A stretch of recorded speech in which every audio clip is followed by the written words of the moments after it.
Welcome to Pseudopod, the weekly horror podcast. Beneath the surface is a world of gliding monsters, one you can choose not to step into or leave at any time.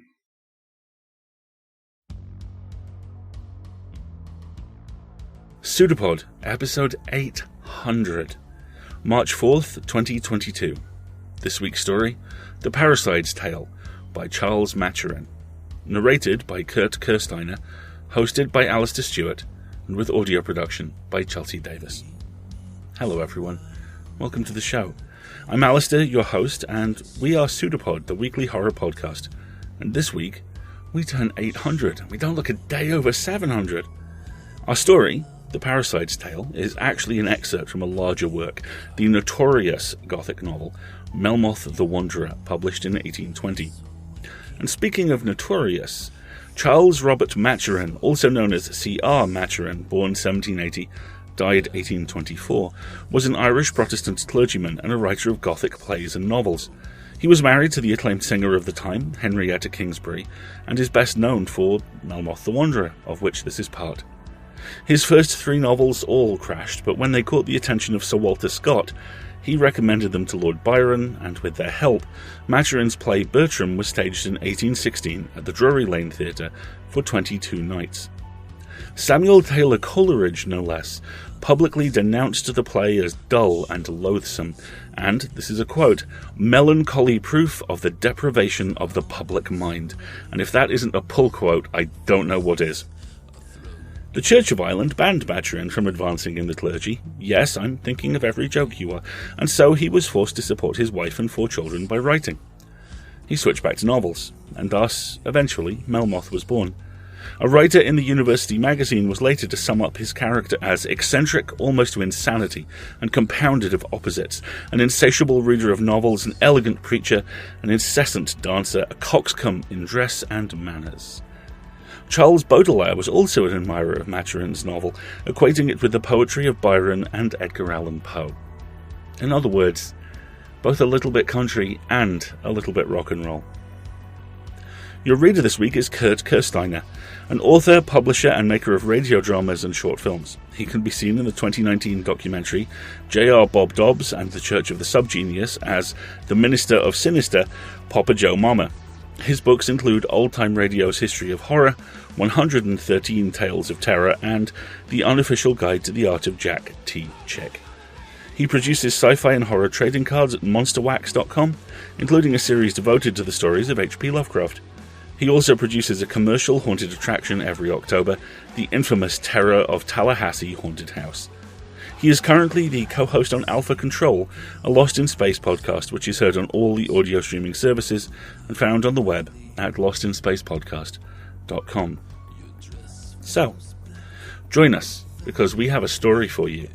A story too hot for the clergy, a story too spicy for Samuel Taylor Coleridge, and a story that we all promise you is true.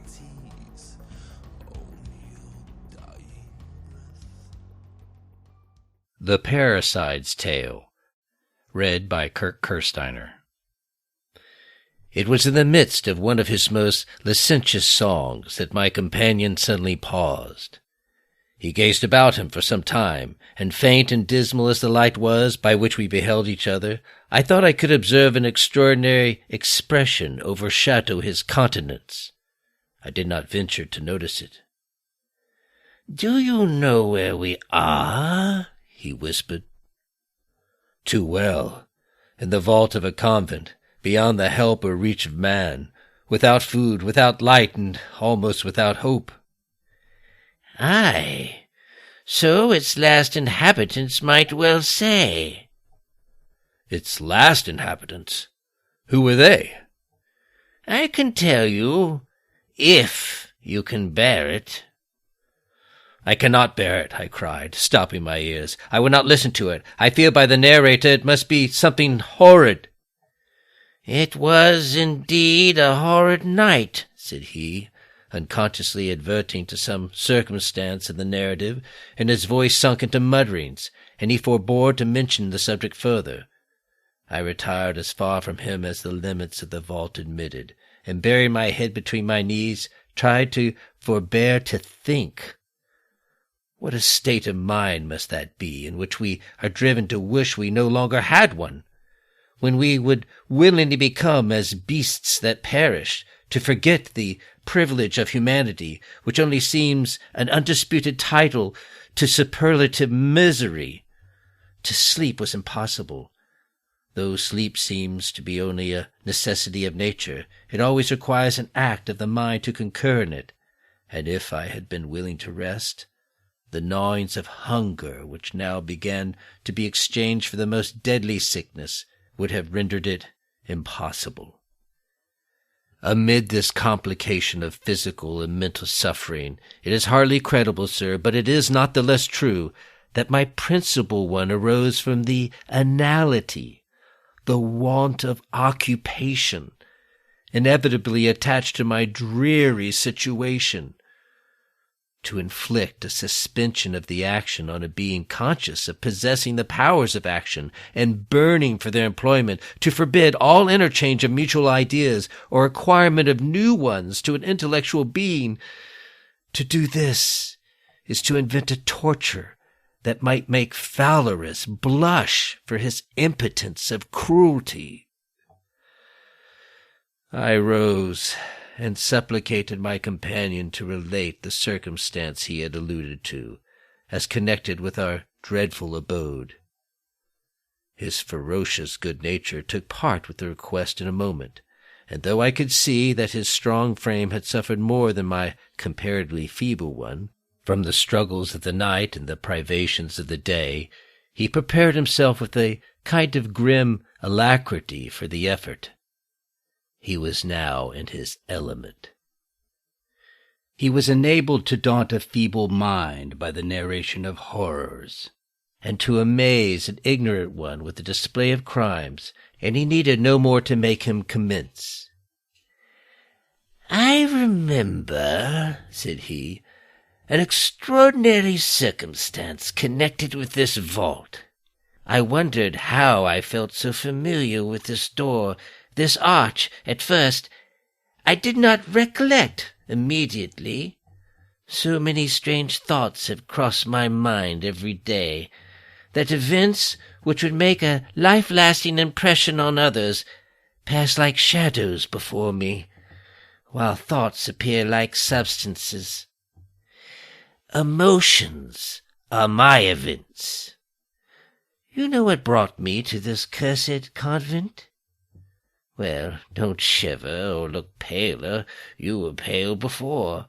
However it was I found myself in the convent, I was obliged to subscribe to its discipline. A part of it was that extraordinary criminals should undergo what they called extraordinary penance.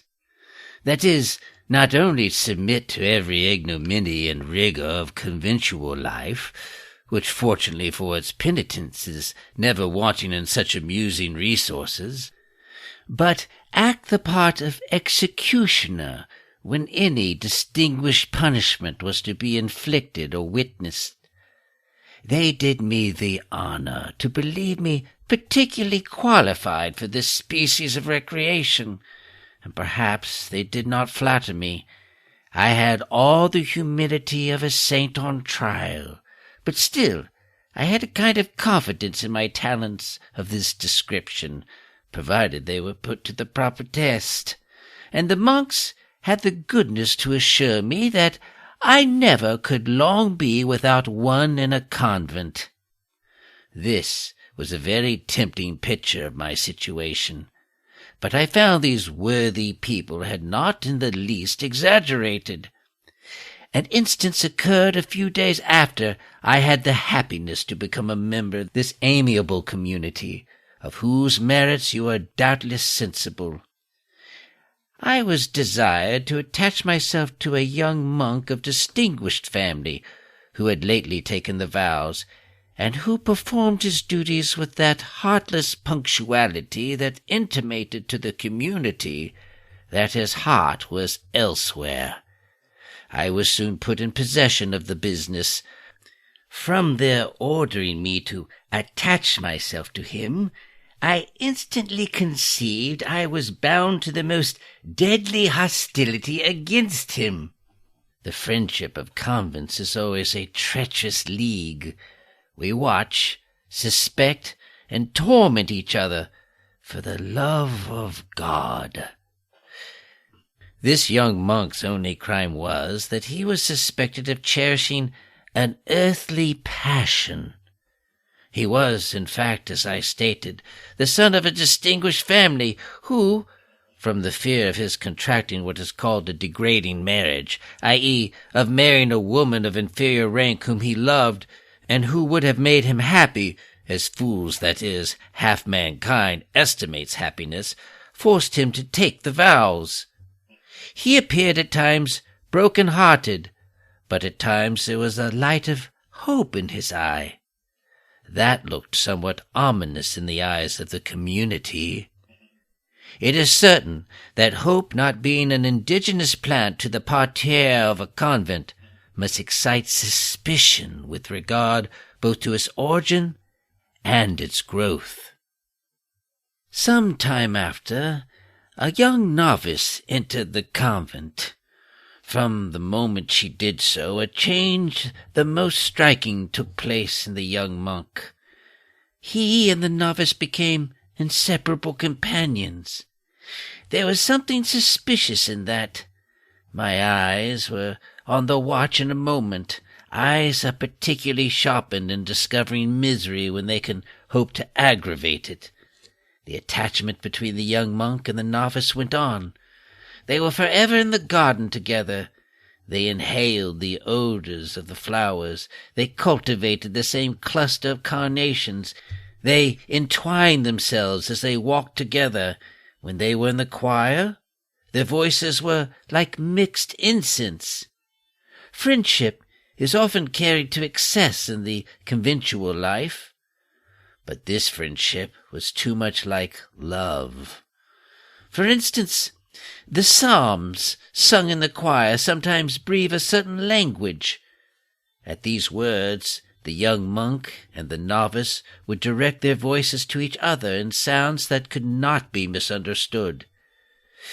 If the least correction were inflicted, one would entreat to undergo it for the other.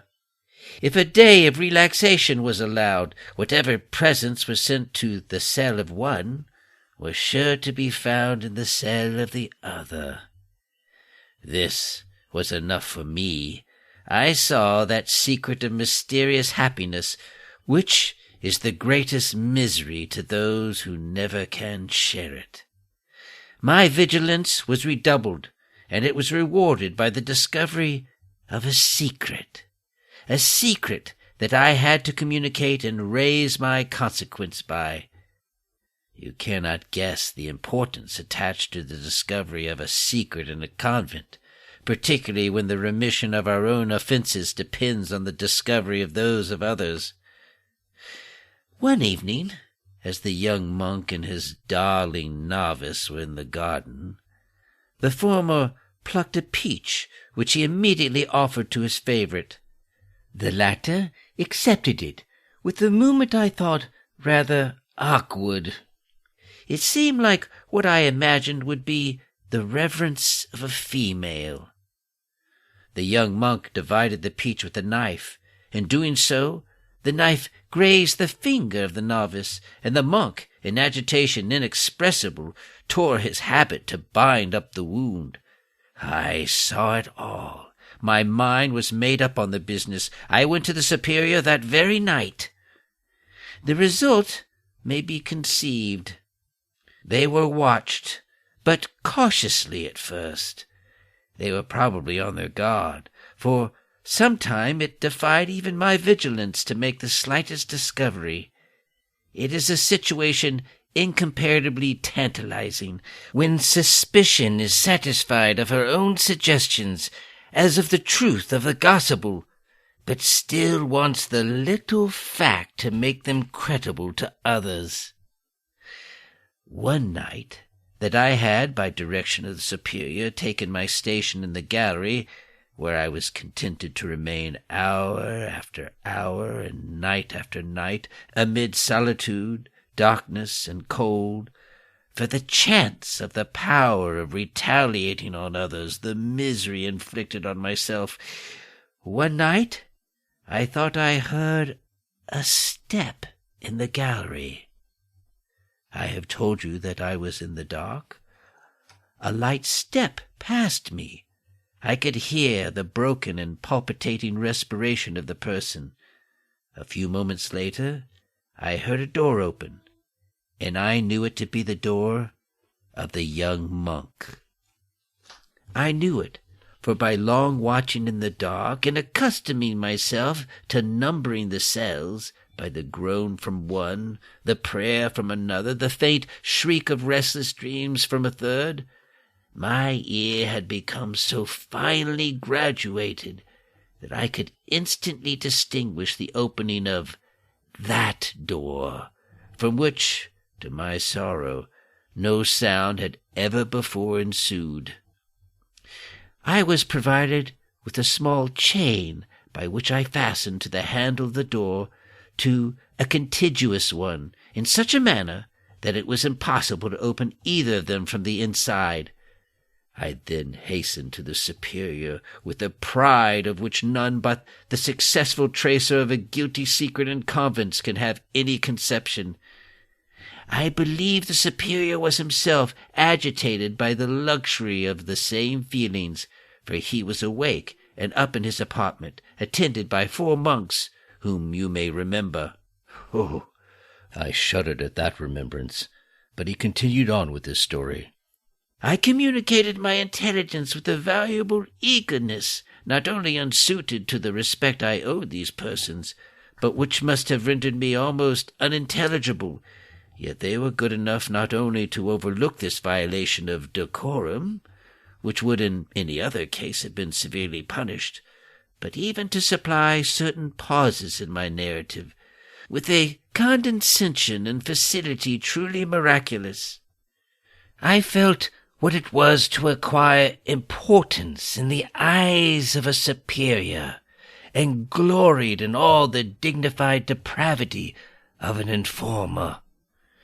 We set out without losing a moment. We arrived at the door of the cell, and I pointed out with triumph the chain unremoved, though a slight vibration, perceptible at our approach, showed the wretches within were already apprised of their danger. I unfastened the door. How they must have shuddered! The superior and his satellites burst into the cell, and I held the light. You tremble. Why? I was guilty, and I wished to witness guilt that palliated mine, at least in the opinion of the convent. I had only violated the laws of nature, but they had outraged the decorum of the convent, and, of course, in the creed of the convent there was no proportion between our offences. Besides, I was anxious to witness misery that might perhaps equal or exceed my own, and this is a curiosity not easily satisfied. It is actually possible to become amateurs in suffering. I have heard of men who had travelled into countries where horrible executions were to be daily witnessed for the sake of that excitement which the sight of suffering never fails to give, from the spectacle of a tragedy or an auto da fe down to the writhing of the meanest reptile on whom you can inflict torture, and feel that torture is the result of your own power. It is a species of feeling of which we never can divest ourselves, a triumph over those whose sufferings have placed them below us. And no wonder. Suffering is always an indication of weakness. We glory in our impenetrability. I did, as we burst into the cell. The wretched husband and wife were locked in each other's arms. You may imagine the scene that followed. Here I must do the superior reluctant justice. He was a man, of course from his conventual feelings, who had no more idea of the intercourse between the sexes than between two beings of a different species. The scene that he beheld could not have revolted him more than if he had seen the horrible loves of the baboons and the Hottentot women at the Cape of Good Hope, or those still more loathsome unions between the serpents of South America and their human victims when they catch them and twine round them in folds of unnatural and ineffable union. He really stood as much astonished as appalled to see two human beings of different sexes who dared to love each other in spite of monastic ties, as if he had witnessed the horrible conjunctions I have alluded to. Had he seen vipers engendering in the frightful knot which seems the pledge of mortal hostility instead of love, he could not have testified more horror, and I do him the justice to believe he felt all he testified. Whatever affectation he might employ on points of conventual austerity, there was none here. Love was a thing he always believed connected with sin, even though consecrated by the name of the sacrament and called marriage, as it is in our church. But love in a convent? Oh, there is no conceiving his rage. Still less is it possible to conceive the majestic and overwhelming extent of that rage when strengthened by principle and sanctified by religion. I enjoyed the scene beyond all power of description. I saw those wretches who had triumphed over me reduced to my level in a moment, their passions all displayed, and the display placing me a hero triumphant above all. I had crawled to the shelter of the walls, a wretched, degraded outcast, and what was my crime? Well, you shudder. I have done with that. I can only say want drove me to it. And here were beings whom, a few months before, I would have knelt to, as to the images round the shrine, to whom, in the moments of my desperate penitence, I would have clung to as the horns of the altar, all brought as low and lower than myself, sons of the morning, as I deemed them in the agonies of my humiliation. How were they fallen? I feasted on the degradation of the apostate monk and the novice. I enjoyed to the core of my ulcerated heart the passion of the superior. I felt that they were all men like myself, angels as I had thought them. They had all proved themselves mortal, and by watching their motions and flattering their passions and promoting their interests or setting up my own in opposition to them all, while I made them believe it was only theirs I was intent on, I might make shift to contrive as much misery to others and to carve out as much occupation to myself as if I were actually living in the world. Cutting my father's throat was a noble feat, certainly. I ask your pardon. I did not mean to extort that groan from you. But here were hearts to be cut, and to the core, every day and all day long, so I never could want employment.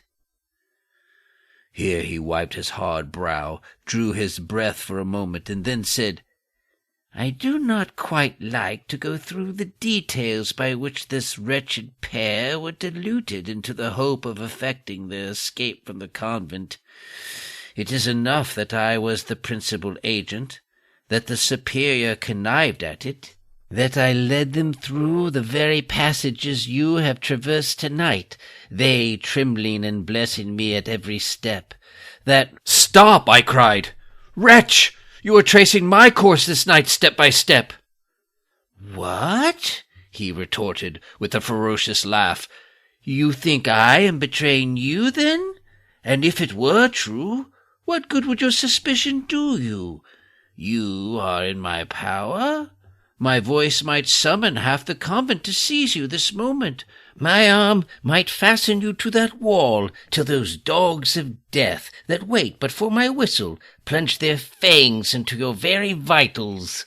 I fancy you would not find their bite less keen from their tusk being so long sharpened by an immersion in holy water." Another laugh that seemed to issue from the lungs of a demon concluded this sentence.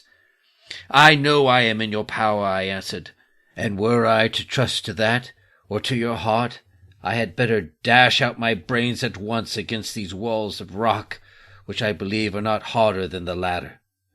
But I know your interest to be some way or other connected with my escape, and therefore I trust you, because I must. Though my blood, chilled as it is by famine and fatigue, seems frozen in every drop while I listen to you, yet listen I must, and trust my life and liberation to you. I speak to you with the horrid confidence our situation has taught me. I hate, I dread you. If we were to meet in life, I would shrink from you with loathings of unspeakable abhorrence. But here mutual misery has mixed the most repugnant substances in unnatural coalition.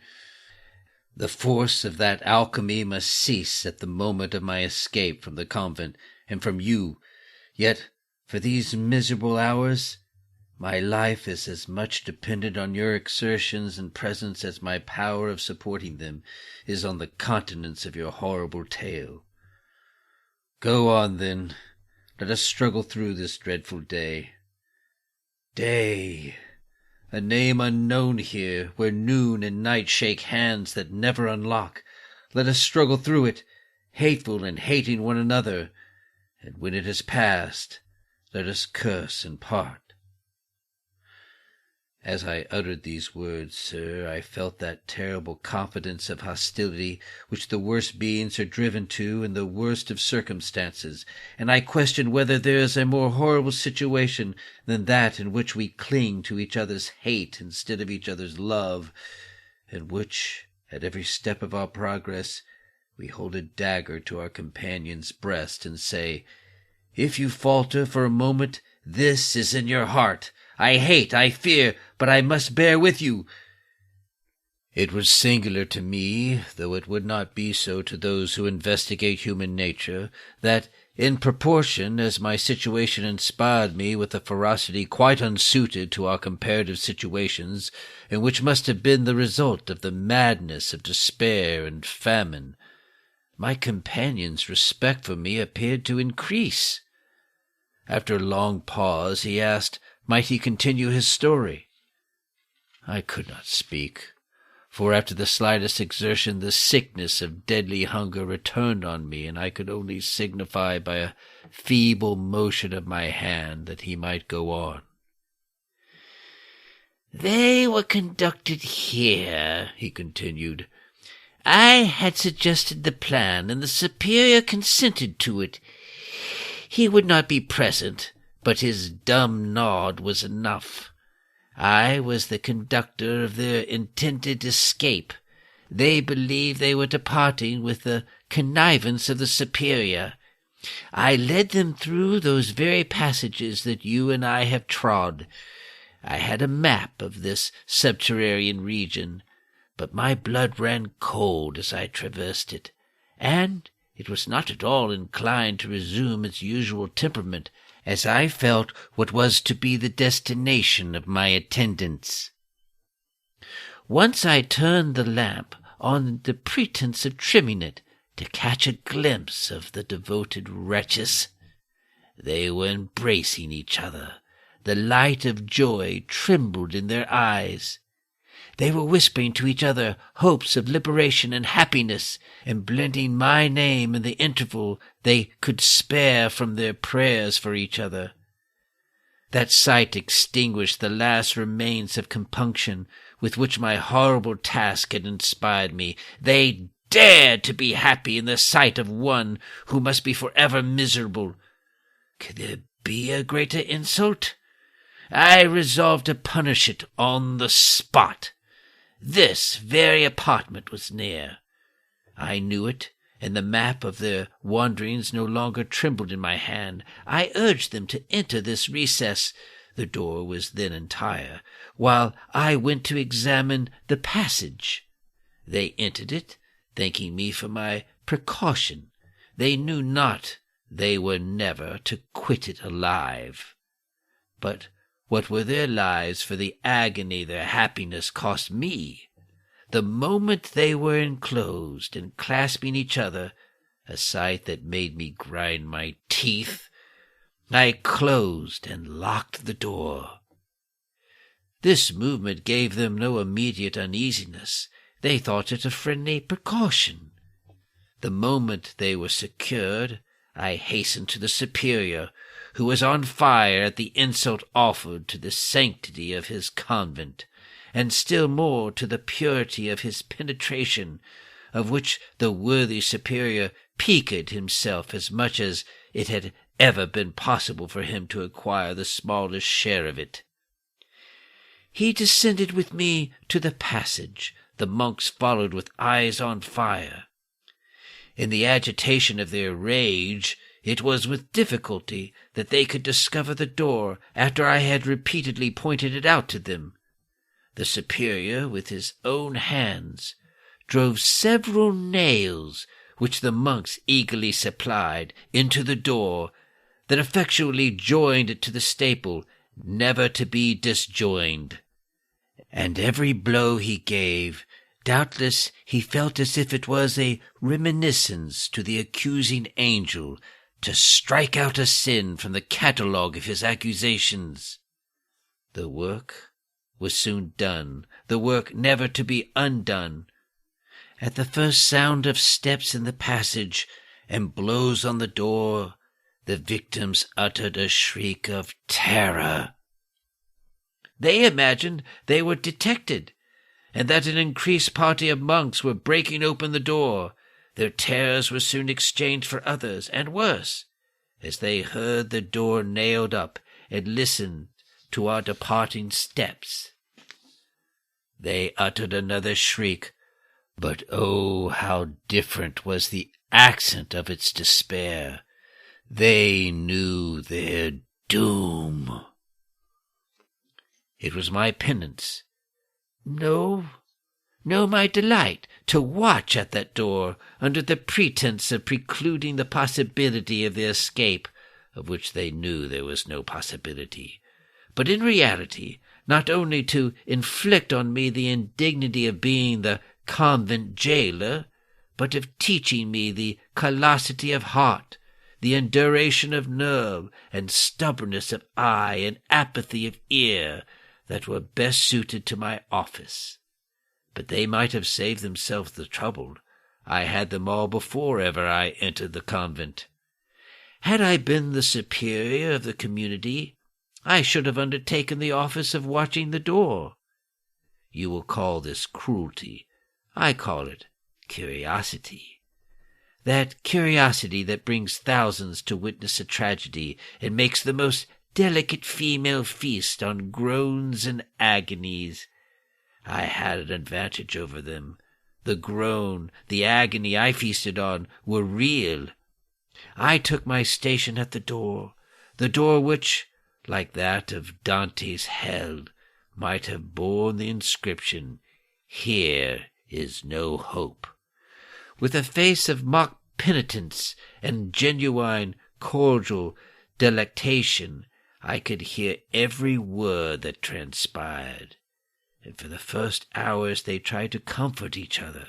They suggested to each other hopes of liberation, and as my shadow, crossing the threshold, darkened or restored the light, they said, "That is he." Then, when this occurred repeatedly, without any effect, they said, No, it is not he," and swallowed down the sick sob of despair to hide it from one another. Towards the night, a monk came to take my place and to offer me food. I would not have quitted my place for worlds, but I talked to the monk in his own language, and I told him I would make a merit with God of my sacrifice, and was resolved to remain there all night with the permission of the superior. The monk was glad of having a substitute on such easy terms, and I was glad of the food he left me, for I was hungry now, but I reserved the appetite of my soul for richer luxuries. I heard them talking within. While I was eating, I actually lived on the famine that was devouring them, but of which they did not dare to say a word to each other. They debated, deliberated, and as misery grows ingenious in its own defense, they at last assured each other that it was impossible the superior had locked them in there to perish of hunger. At these words I could not help laughing. This laugh reached their ears, and they became silent in a moment. All that night, however, I heard their groans, those groans of physical suffering, that laugh to scorn all the sentimental sighs that are exhaled from the hearts of the most intoxicated lovers that ever breathed. I heard them all that night. I had read French romances and all their unimaginable nonsense. Madame Sévigné herself says that she would have been tired of her daughter in a long tete-a-tete journey, but clap me two lovers into a dungeon without food, light, or hope, and I will be damned, that I am already by the by, if they do not grow sick of each other within the first 12 hours. The second day, hunger and darkness had their usual influence. They shrieked for liberation and knocked loud and long at their dungeon door. They exclaimed they were ready to submit to any punishment, and the approach of the monks, which they had dreaded so much the preceding night, they now solicited on their knees. What a jest, after all, are the most awful vicissitudes of human life! They supplicated now for what they would have sacrificed their souls to avert 24 hours before. Then the agony of hunger increased. They shrunk from the door and grovelled apart from each other. Apart! How I watched that! They were rapidly becoming objects of hostility to each other. Oh, what a feast to me! They could not disguise from each other the revolting circumstance of their mutual sufferings. It is one thing for lovers to sit down to a feast magnificently spread, and another for lovers to couch in darkness and famine, to exchange that appetite which cannot be supported without dainties and flattery, for that which would barter a descended Venus for a morsel of food. The second night they raved and groaned, and, amid their agonies, I must do justice to women, whom I hate as well as men, the man often accused the female as the cause of all his sufferings, but the woman, she never reproached him. Her groans might indeed have reproached him bitterly, but she never uttered a word that could have caused him pain. There was a change which I well could mark, however, in their physical feelings. The first day they clung to each other, and every movement I felt was like that of one person. The next the man alone struggled, and the woman moaned in helplessness. The third night, how shall I tell it? But you have bid me go on. All the horrible and loathsome excruciations of famine had been undergone. The disunion of every tie of the heart, of passion, of nature, had commenced. In the agonies of their famished sickness they loathed each other. They could have cursed each other if they had had the breath to curse. It was on the fourth night that I heard the shriek of the wretched female. Her lover, in the agony of hunger, had fastened his teeth in her shoulder. That bosom in which he had so often luxuriated became a meal to him now. "Monster!" I cried. "You laugh?" "Yes, I laugh at all mankind, and the imposition they dare to practice when they talk of hearts.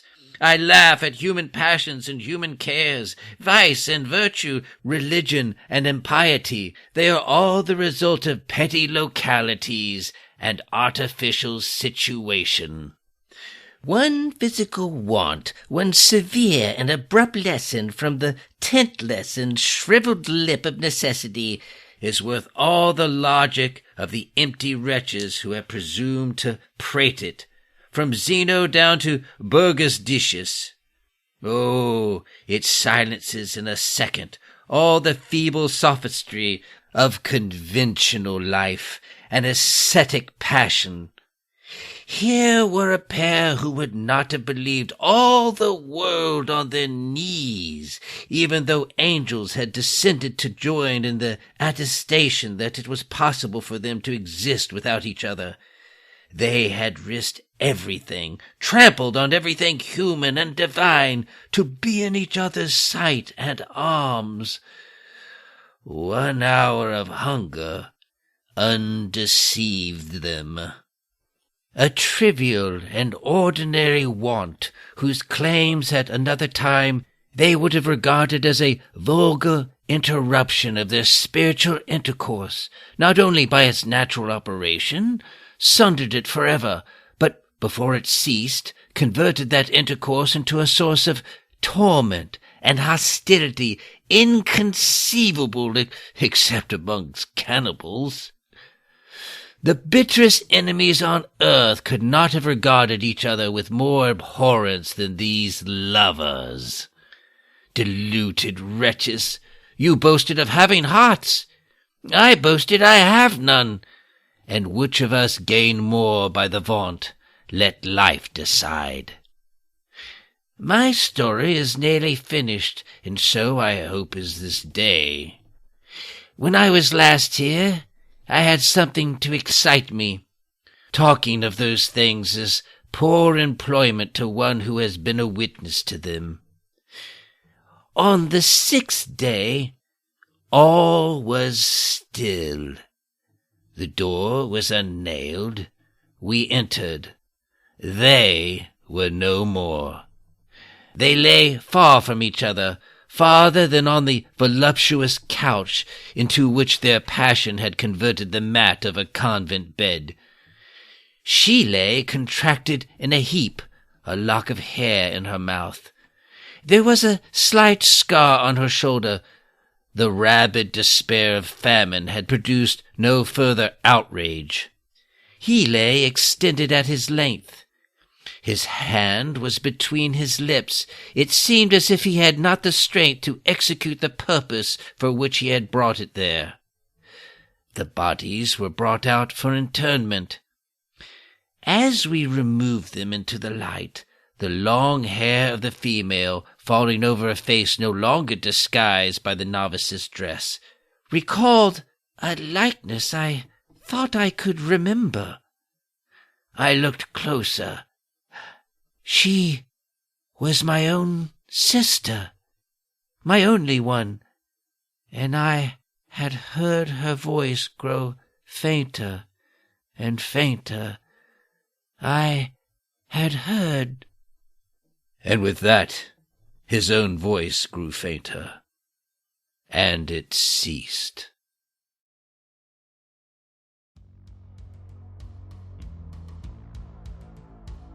It was my penance, no, my delight, to watch at the door under the pretense of precluding the possibility of their escape, of which they knew there was no possibility, but in reality not only to inflict on me the indignity of being the convent jailer, but of teaching me that callosity of heart and induration of nerve and stubbornness of eye and apathy of ear that were best suited to my office. And that's pretty much the problem. Very nearly all of them, in fact. The moment you have a religion that moves from your deity of choice loves all of you and does so unconditionally to... not too sure about those folks, though. You get the slow heat death of terrible men in good suits, dressing down their own ministers in public for not supporting their war crimes loudly enough. You get wearing a hoodie being a wildly different risk depending on what colour your skin is. You get tenured bigots. You get a US state claiming it's protecting its children by tearing them from their parents, parents who are supporting them through the most difficult, essential, personal decision they will ever make. Love is enough. It is a perfect statement, a universal fact in so many ways. Love is love, as long as it's for me, is not. That's the horror. Of course that's the horror. The institutionalization, mechanization even, of psychological abuse. It's for your own good is a phrase about as useful as it builds moral fibre, or you'll thank me later. It isn't. What the hell is moral fibre? And, well, yeah, possibly, but only once the banishing ritual is complete would be the correct answers to those questions. Oh, also, if you're listening to this going, that sounds a lot like the worst excesses of the eternal hate and, well, actually storm that is social media, you are most definitely picking up what I am putting down. The thing is, though, the horror doesn't just end there. It, and the image of the door, and what is behind the door especially, echo up and down Melmoth, and the fiction that follows it. The horror of participation, or complicity in atrocity, is mixed with the horror of self-knowledge, all of which builds to a climactic scene that harmonises with this moment, and also one of my favourite horror tropes, the impossible brushing up against the normal. A lobstrosity barely visible in the mist, Mephistopheles checking a tick box, a soul sold for science that might just steal it back.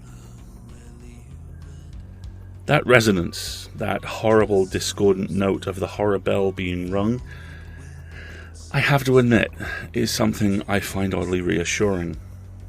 I struggle a lot with the genre's reverence for the past. I may have mentioned that once or twice. But this is one of the instances I actually really rather like. Not just the complex psychological architecture of the story, but the roots it's put down in the field. This isn't the start. Of course, almost nothing is the start of anything, but it's an interesting waypoint, a marker on the road, regardless of your direction of travel. And speaking of markers on the road, 800 episodes. Nightmares strung out that far stop being nightmares, you know. They become markers of a journey out into a field of night that demands attention, respect, and admiration, even as it yells boogity boogity and jumps out from behind a bush wearing a William Shatner mask turned inside out.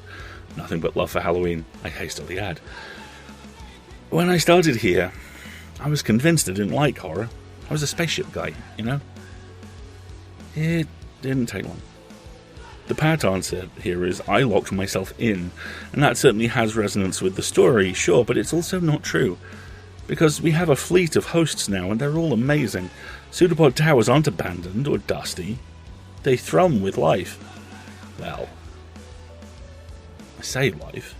Nonetheless, the door is always open, for everyone. That's both the plan and the point. And 800 episodes in, I'm pretty happy with that. And that's down to you. 800 episodes and more to come. Thank you all, crew, past and present, and listeners all, for helping us tell my favourite true stories. We rely on you to pay our authors, cover our server costs, basically everything. We're now at the point where we're paying everyone, and that's a major benchmark, because we believe everyone who works in this field should be rewarded for their time. Without any element of our staff, from editors to authors to hosts to producers to slush readers and associate editors, the whole system collapses. Everyone is needed. Everyone deserves to be paid. That by itself is a laudable goal, but you also deserve to be rewarded for your generosity in helping us reach that laudable goal. And so, in addition to our 4 main feeds, I am delighted to announce that our former favourite April Fool's joke, Catscast, is in the process of becoming an actual show. We're launching in April with supporter-exclusive content, so if you want to hear the very best in feline fiction from Laura and her minions, although I'm sure her minions would want to have a word about that team structure, then supporting us is the best way to do so. You can do that two different ways. $5 a month at Patreon or PayPal gets you access to all the audio content in the vault. At Patreon there are slightly higher levels too, all of which are worth your time. Brilliantly as well, we have teamed up with Jordan Shively's fantastic Void merch to do a series of Pseudopod, Escape Pod, Podcastle, and Cast of Wonders and Escape Artists t-shirts and designs. Do go and check out the store. Jordan and their designers have done some truly amazing work over there. So, 800 episodes. On we go.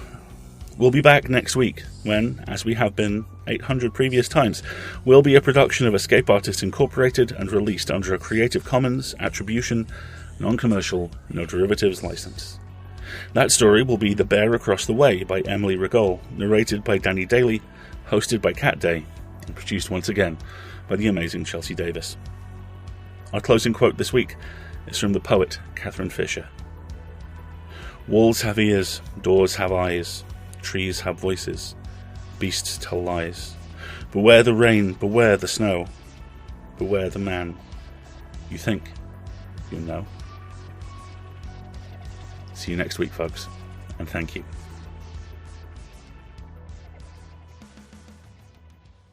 It's a pseudopod. It's a big foot. It's all about podcasts these days.